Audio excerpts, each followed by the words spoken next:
Today, we will install seat covers for the 2005 to 2010 Chrysler. First, we will remove the old seat covers. Step 1. Remove the backrest cover. Unfasten all the clips on the back to separate the cover from the inner foam cushion. Next, remove the seat cushion cover. Use a screwdriver to carefully pry open the clips around the cushion, then take off the old cover. Now, let's install the new seat covers. Start by securing the cushion cover. Place the new cushion cover smoothly over the cushion, ensuring the fabric is fully spread out.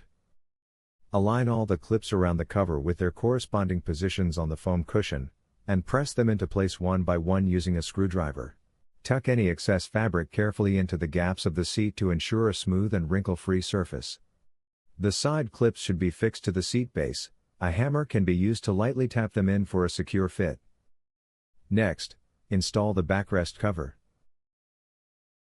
Stretch the backrest cover and drape it over the foam cushion, ensuring it fits evenly and conforms to the shape of the foam.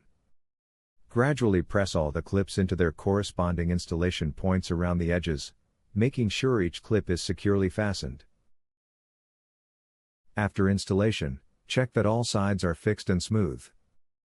Once fully installed, thoroughly inspect the appearance and fixation of the seat to ensure there are no remaining issues. At this point, the installation of the new seat covers is complete.